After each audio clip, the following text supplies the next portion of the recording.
Hello everyone, the online गुरु पे मैं सुनील शर्मा आप सभी का स्वागत करता हूं। जैसा कि आप सभी जानते हैं, राजस्थान बजट 2022-23 सेशन के लिए अनाउंस किया जा चुका है। हम लोग ऑलरेडी 2 सेशन के अंदर इसके महत्वपूर्ण टॉपिक्स को जो विश्लेषण है वो ऑलरेडी हम लोग कवर कर चुके हैं। उनमें से कौन कौन से पॉइंट एग्जाम में आ सकते हैं उन सभी चीजों को हम देख चुके हैं। आज के इस सेशन में हम लोग उन्हीं इंपॉर्टेंट फैक्ट के ऊपर कुछ मल्टीपल चॉइस क्वेश्चन को यहाँ पे सॉल्व करने वाले हैं और आई होप ये सेशन आप लोगों के लिए हेल्पफुल रहेगा। तो ऐसे ही रेगुलर सेशंस मैं आप लोगों के लिए अपलोड करता हूं। अगर आप उन्हें भी देखना चाहते हैं तो चैनल को सब्सक्राइब करके बेल आइकन प्रेस करना ना भूलिएगा। और अगर ये सेशंस आपके लिए हेल्पफुल हैं तो इसे लाइक कीजिएगा और बाकी साथियों के साथ शेयर कीजिएगा। तो आज का सेशन स्टार्ट करूं उससे पहले आप सभी को इंट्रोड्यूस करवाना चाहूंगा अनअकैडमी से। अनअकैडमी इंडिया का लार्जेस्ट लर्निंग प्लेटफॉर्म है। इसकी मदद से आप राजस्थान के एग्जाम इजीली क्रैक कर सकते हैं। इसके लिए आपको नीचे दिए गए लिंक से अनअकैडमी लर्निंग ऐप इंस्टॉल करना है। आप यहां पे लॉग इन या साइन अप कर सकते हैं। अपना गोल सिलेक्ट कीजिए, लैंग्वेज सिलेक्ट कीजिए और रेफरल कोड को एंटर कीजिए। आप फ्री क्लासेस वहां पे ले पाएंगे। अनअकैडमी आपके लिए लेकर आया है एक स्कॉलरशिप फ्री टेस्ट सीरीज जो कि एवरी संडे 10 AM पे ऑर्गेनाइज किया जाता है। अगर आप लोग RAS के लिए प्रिपेयर कर रहे हैं तो इस टेस्ट सीरीज में अगर आप रैंक लेकर आते हैं तो आपके लिए अट्रैक्टिव रिवॉर्ड भी यहां पे रखे जाएंगे। अगर आप RAS प्रीलिम्स 2022 के लिए अपने आप को प्रिपेयर करना चाहते हैं तो कंप्लीट कोर्स भी यहां पे 6 मंथ का अवेलेबल है। इसी के साथ अगर आप RPSC ग्रेड 1 या ग्रेड 2 के लिए प्रिपरेशन करते हैं तो 442 और 338 रुपीज मात्र आपके लिए क्लासेस उपलब्ध है। ग्रेड 1 के लिए जो कि आपका पेपर 1 होता है, ग्रेड 2 के लिए जो पेपर 1 होता है, उन सभी के लिए प्लस टेस्ट सीरीज भी यहाँ पे उपलब्ध है जिनको अवेल करके आप यहाँ पे बेनिफिट ले सकते हैं। इसी के साथ अगर आप ग्रेड 1 टीचर की प्रिपरेशन करते हैं और 6 मंथ का सब्सक्रिप्शन लेते हैं, हमारे कोड को एंटर करने पे आपकी जो फीस है वो यहाँ पे 10% आपको डिस्काउंट में मिलेगी। इसी के साथ जो ग्रेड 2 टीचर एग्जाम के लिए आप लॉग इन करते हैं या ज्वाइन करते हैं अनअकैडमी को, तो हमारे कोड को यूज करने पे आपको 10% यहाँ पे डिस्काउंट मिलेगा। तो आज का सेशन स्टार्ट करते हैं। पसंद आए तो लाइक, शेयर और सब्सक्राइब करना ना भूलिएगा। देखिए, फर्स्ट क्वेश्चन आपके सामने यहां पे रखा जा रहा है कि राजस्थान बजट 22-23 के अनुसार इनमें से कौन सा सत्य कथन है, यानी कि करेक्ट स्टेटमेंट आपको बताना है। तो पहला, जेंडर बेस्ड बजट जो था वो 2012-13 के सेशन में पेश किया गया था, बिल्कुल ट्रू है। सेकंड थिंग, राज्य का पहला पेपरलेस बजट जो है वो 2021-22 में पेश किया गया था, ये भी स्टेटमेंट करेक्ट है। नंबर थर्ड, राज्य का पहला कृषि बजट जो है वो 2022-23 के सेशन में पेश किया गया था, तो ये भी ट्रू है। तो ऐसे में जब तीनों ही स्टेटमेंट ट्रू हैं तो आपका आंसर क्या हो जाएगा? Option number D. Rajasthan budget 2022-23 के अनुसार इंदिरा गांधी शहरी रोजगार गारंटी योजना में डैश दिवस का रोजगार उपलब्ध करवाया जाएगा। आप लोग साथ साथ में नीचे कमेंट सेक्शन में कमेंट कर सकते हैं। देखते हैं किन के सबसे ज्यादा आंसर करेक्ट होंगे। तो यहाँ पे जैसा कि महात्मा गांधी नरेगा था, उसी टाइप में आपको इंदिरा गांधी शहरी रोजगार गारंटी योजना देखने को मिलेगा और इससे शहरों में रोजगार सुनिश्चित करने के लिए लागू किया जा रहा है। अब यहाँ पे कितने दिन का रोजगार दिया जाएगा? तो भैया आपको मांगे जाने पे 100 दिवस का रोजगार जो है वो उपलब्ध करवाया जाएगा और बजट के अनुसार इसके ऊपर 800 करोड़ रुपए जो हैं वो वार्षिक रूप से गवर्नमेंट खर्च करने वाली है। बजट 22-23 के अनुसार महात्मा गांधी नरेगा योजना में डैश दिवस का रोजगार उपलब्ध किया जाएगा। तो देखो, कहा जा रहा था बजट में कि कोविड में जो परिस्थितियां उत्पन्न हुई हैं उनको देखते हुए महात्मा गांधी नरेगा में जहां पहले कितने दिन दिए जाते थे, 100 दिन दिए जाते थे, उसको बढ़ाते हुए गवर्नमेंट ने कितने कर दिए? 125 दिन यहां पे कर दिए हैं और इससे लगभग गवर्नमेंट के ऊपर 700 करोड़ जो हैं वो रुपए का व्यय बढ़ जाएगा। बजट 2022-23 के अनुसार चिरंजीवी स्वास्थ्य बीमा योजना के अंतर्गत प्रति परिवार सालाना जहां पहले 5 लाख रुपए की चिकित्सा बीमा राशि दी जाती थी, उसे बढ़ाकर अब कितने कर दिए गए हैं? तो देखिए, इसे बढ़ाकर जो है वो 10 लाख रुपए कर दिए गए हैं और इसी के साथ साथ इसका दायरा भी बढ़ा दिया गया है। इसका मतलब कि पहले जो बीमारी नहीं थी वो भी इसमें अब शामिल कर दी गई है, जैसे कि एक तो हो जाएगा कॉक्लियर इम्प्लांट, सेकंड हो जाएगा आपका बोन मैरो रिलेटेड जो ट्रांसप्लांट है वो इसके अंदर आ जाएगा, किसी भी टाइप का जो ऑर्गन ट्रांसप्लांट है वो इसके अंदर शामिल करेंगे, आपके जो ब्लड है या फिर आप कह सकते हैं प्लेटलेट्स हो गए या फिर आपके बॉडी में जो प्लाज्मा है, इन सभी का जब आप ट्रांसफ्यूजन करवाते हैं वो इसमें आ जाएगा और इसी के साथ साथ बोन कैंसर को भी अब इसमें शामिल कर दिया गया है। बजट 22-23 के अनुसार स्टेट रोड सेफ्टी इंस्टीट्यूट किस स्थान पर खोला जाएगा? तो देखो, सबसे पहले तो यहाँ पे गवर्नमेंट कह रही है कि हम लोग रोड सेफ्टी एक्ट को लगाएंगे और इसी रोड सेफ्टी एक्ट के तहत क्या किया जाएगा, राजस्थान पब्लिक ट्रांसपोर्ट अथॉरिटी को यहां पे क्या करेंगे, गठित करेंगे और साथ ही साथ किस जगह पे, जयपुर के अंदर एक स्टेट रोड सेफ्टी इंस्टीट्यूट खोला जाएगा। तो कहां खोला जाएगा?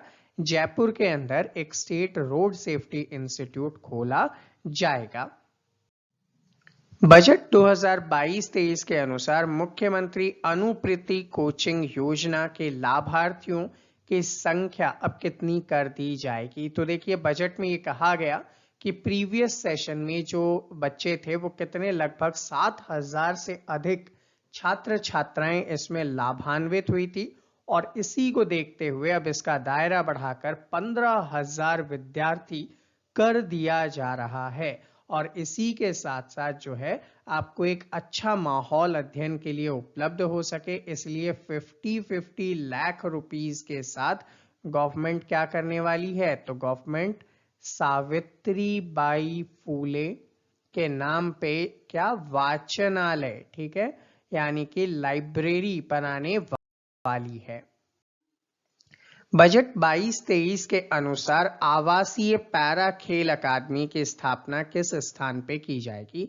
तो आप सभी जानते हैं कि जो टोक्यो के पैरालंपिक हुए थे, ठीक है, टोक्यो के पैरा ओलंपिक आयोजित किए गए थे और उनमें राजस्थान के जो खिलाड़ी थे, जैसे कि अवनी लखेरा, ठीक है, पहली हो जाती है अवनी लखेरा, इन्होंने मेडल लिया था। सेकंड जो पर्सन आ जाते हैं आपके सामने, देवेंद्र झाझड़िया ने मेडल लिया था। थर्ड पर्सन जो है आपके सामने आ जाते हैं सुंदर सिंह जी, इन्होंने मेडल लिया था और इसी टाइप से आप कह सकते हैं कृष्णा नागर जी ने यहाँ पे मेडल लिया था। इन 4 व्यक्तियों ने मिलकर 5 जो है वो पदक जीते थे और उसी को देखते हुए पैरा खिलाड़ियों को और प्रोत्साहन देते हुए इनको सुविधा उपलब्ध करवाने के लिए आवासीय पैरा खेल अकादमी की स्थापना की जाएगी और ये खेल अकादमी जोधपुर के अंदर स्थापित की जाएगी और इसके लिए 20 करोड़ रुपए का जो बजट है, एक तो जयपुर के अंदर की जाएगी और एक जोधपुर के अंदर की जाएगी, दोनों में ही 20-20 करोड़ रुपए यहाँ पे दिए जाएंगे। तो यहाँ पे ए और बी दोनों ही जो हैं वो आपके करेक्ट आंसर हैं। बजट 22-23 के अनुसार कितने स्थानों पर राजीव गांधी नॉलेज सर्विस और इनोवेशन हब बनाया जाएगा?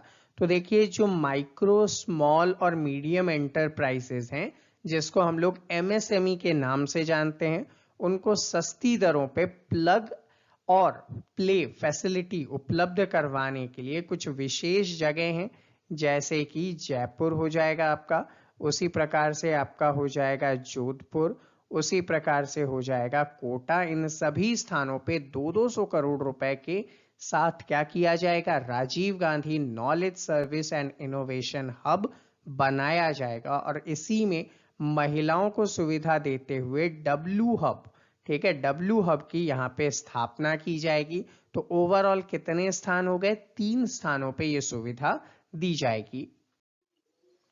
बजट 22-23 के अनुसार डैश में राजस्थान स्टेट स्पोर्ट इंस्टीट्यूट खोला जाना है। तो देखिए कहां पे खोला जाएगा, तो जोधपुर के अंदर शारीरिक शिक्षा महाविद्यालय का क्या करेंगे, विस्तार और उन्नयन करेंगे और इसी के साथ साथ खेल विभाग के अंतर्गत राजस्थान स्टेट स्पोर्ट इंस्टीट्यूट जो है वो खोला जाएगा और इसके लिए कितने 15 करोड़ रुपए का व्यय गवर्नमेंट करने वाली है। बजट 22-23 के अनुसार पेट्रोलियम, केमिकल और पेट्रोकेमिकल इन्वेस्टमेंट रीजन की स्थापना जो है वो कहां पे की जानी है, तो देखिए ये जो है पचपदरा और बाड़मेर, ठीक है, Pachpadra Barmer option number C के अंदर स्थापित की जाएगी। 383 किलोमीटर स्क्वायर, 383 वर्ग किलोमीटर के अंदर इसे स्थापित किया जाएगा और इसके तहत जो गवर्नमेंट है रिको के माध्यम से 1000 करोड़ रुपए व्यय करने वाली है। बजट 22-23 के अनुसार निम्न में से किस स्थान पर बाबा आमटे दिव्यांग विश्वविद्यालय की स्थापना की जाएगी, तो देखिए दिव्यांगजनों के उच्च शिक्षण, रिसर्च और शिक्षकों की विशेष व्यवस्था करने के लिए जो स्थान है, क्या नाम है इसका, जामडोली। और जामडोली कहाँ पे है, जयपुर में है। वहां पे बाबा आमटे दिव्यांग विश्वविद्यालय जो है वो स्थापित किया जाएगा।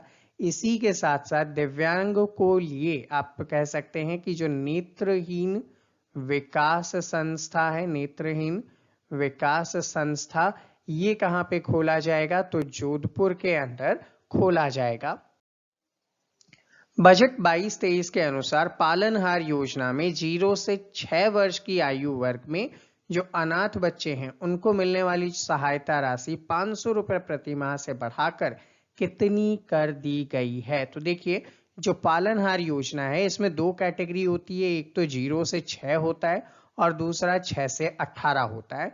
तो 0 से 6 को पहले कितने दिए जाते थे, 500 रुपए दिए जाते थे और अब उसको बढ़ा के 1500 रुपए कर दिए गए हैं, यानी कि ऑप्शन नंबर डी होगा। जबकि 6 से 18 आयु वर्ग के जो अनाथ बच्चे हैं उनको पहले कितने दिए जाते थे, 1000 रुपए दिए जाते थे, अब इसको बढ़ाकर 2500 रुपए की घोषणा गवर्नमेंट की तरफ से की गई है। तो दोनों ही कैटेगरी याद रखिएगा, 0 से 6 भी और 6 से 18 भी। बजट 2022-23 के अनुसार डांग क्षेत्र विकास बोर्ड को विकास कार्यों के लिए पहले उपलब्ध राशि कितनी हुआ करती थी, 10 करोड़ रुपए, और अब इसे बढ़ाकर कितना कर दिया गया है। तो देखो मुख्यमंत्री यहाँ पे एक तो हो जाती है डांग क्षेत्रीय विकास, दूसरा क्या हो जाता है मेवात क्षेत्र वाला विकास और तीसरा क्या हो जाता है मगरा क्षेत्र विकास बोर्ड। इन तीनों ही जगहों पे अगर आप लोग देखेंगे तो इनको पहले कितने दिए जाते थे, 10 करोड़ रुपए दिए जाते थे और अब कितने कर दिए, 25 करोड़ रुपए यहाँ पे प्रस्तावित किए जा चुके हैं। इससे जो पिछड़े क्षेत्र हैं वहां पे आधारभूत संरचना और ग्रामीण विकास के लिए जो है वो पैसे खर्च किए जाएंगे। आपसे यहाँ पे क्वेश्चन पूछता हूं, डांग क्षेत्र में, मेवात क्षेत्र में और मगरा क्षेत्र में राजस्थान के कौन कौन से जिले आते हैं, नीचे कमेंट सेक्शन में कमेंट करके बताइएगा। राजस्थान बजट 22-23 के अनुसार कितने शहरी क्षेत्रों को राजस्थान स्मार्ट सिटी योजना के अंतर्गत स्मार्ट सिटी बनाया जाना प्रस्तावित है, ठीक है, बनाया जाना प्रस्तावित है।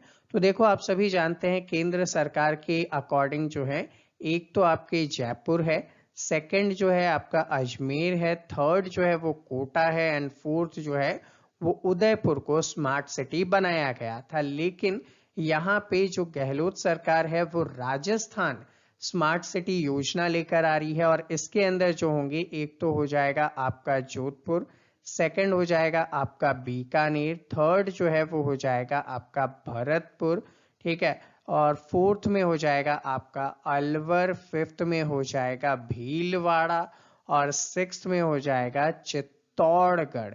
ठीक है, इन शहरों को जो है क्या किया जाएगा, राजस्थान स्मार्ट सिटी योजना के तहत 2 सालों के अंदर, कितने, 2 सालों के अंदर 500 करोड़ रुपए का, 1500 करोड़ रुपए का प्रावधान किया जाएगा। तो कितने हो गए, 3 और 3 6 क्षेत्र हो गए। तो ऑप्शन नंबर सी हमारा आंसर होगा। तो स्टूडेंट, ये था हमारा आज का सेशन। आई होप आप सभी को इजीली समझ में आया हो और आपके एग्जाम में भी ये मदद करेगा। ऐसे ही इसका पार्ट 2 भी हम अपलोड करने वाले हैं। पार्ट 2 देखने के लिए आप इस वीडियो के एंड में क्लिक कर सकते हैं या फिर आप हमारे चैनल को सब्सक्राइब करके बेल आइकन प्रेस कीजिए ताकि आपको इजीली उसका भी नोटिफिकेशन मिल सके। सेशन पसंद आया हो तो इसे लाइक और शेयर कीजिएगा। मिलते हैं आपसे अगले सेशन में, तब तक के लिए जय हिंद।